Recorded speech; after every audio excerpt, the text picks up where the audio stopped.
Hi Cheney family.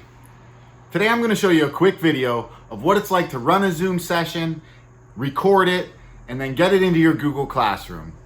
My goal is to show you a few features of Zoom that happen while you're actually running your meeting, and also be able to get the recorded lesson out to your students for those that can't make it to the actual class. So I hope you learned something today, and thanks for watching. Once you have your Zoom meeting all set up and ready to go, you want to make sure, once again, that you either log into Clever or go to zoom.us and log in through Google, and it'll bring you to a screen like this. Once you click on the meetings on the left-hand side, you will have your recurring meeting set up, and you simply click Start. A few moments later. Now, right away you're going to see that I already have one person in the waiting room. This is because I set up a waiting room, and this is where I can also admit that person into the meeting. Once I do that, I'm going to start my video. And you can see both attendees are in place. You should notice right away at the bottom of the screen that you have more options than you normally would if you weren't the one running the meeting. And the first tab I want to show you here, or the first extra button I want to show you here, is the security button. And right away you can see some of those options that help you with supporting discipline and structure in your meeting. You could toggle those on the fly. When I click on the participants button, it's going to bring up over here on the right all of the scholars and adults that are in the meeting. And I notice when I hover over an attendee, I can scroll down to more, and I have some options here. If their video is maybe disruptive, you want to shut it off, you can stop it. You can make them a host or a co-host. Or this is an important one too, if they're causing a discipline problem, you can put them right into the waiting room. And now you can see, since it's only us two in the meeting, it tells me in the participant window that I have one student sitting in the waiting room. And so I'm just going to go ahead and admit them back.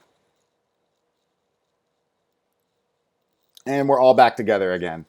So, like I said, putting them back in the waiting room, the participant, as a host, you have a lot more options with the participants. All right, the next feature I want to show you is how to record your meeting. Down here where you see record, just simply click that. Now, I had recommended previously that you automatically record your meetings, and I still want to stick with that recommendation.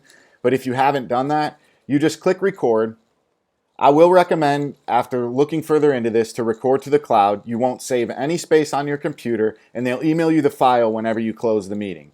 So I do want to click record to cloud. And now my entire class is being recorded. The only other thing that I want to show you for now is Breakout Rooms. So you just click on Breakout Rooms, and you can see if you click automatically, then it's going to randomly put students into rooms. If you click manually, and I'll show you how that looks, you're going to actually choose who goes into which room. So depending on like what style of activity, if you have some data-informed groups that you're trying to make, you definitely want to click manually. And then based on how many rooms you want to have, you're going to disperse students into those rooms accordingly. So I only have 2 people in my meeting, so I'm going to click one room, create breakout room, and I'm going to come up here and click assign, and you can see right there it's going to show a list of my participants, and for breakout room 1, I'm just going to toggle on and off who I want in that room. And then when I'm ready to start the breakout rooms, I just click open all rooms. So that's basically the gist of how to get started with breakout rooms. And I already have the meeting being recorded. Next thing I'm going to do is end the meeting, and I'm going to take you back to how to then find your meeting and put it in Google Classroom. So I'll see you on the other side. 2 hours later. After you're all finished with your Zoom recording, you're going to want to give it a few minutes and then head over to your email and look for an email from Zoom that has the title Cloud Recording Zoom meeting is now available. You're going to see at the bottom there's going to be a link that says share recording with viewers. And I'm going to make sure that I copy both the link and the password, just in case the students might need the password to access the link. I'm going to make sure I copy both. And then I'm going to head over to Google Classroom. All right, so I have my link copied to the clipboard and I'm back in my Google Classroom. I'm ready to share it with the class. One way I could do it is just click share something with your class. And if you add it as a link, I'm going to paste it in there, but I'm going to delete out the password. I'm going to hit Control X to cut it out of there. That part's still on my clipboard.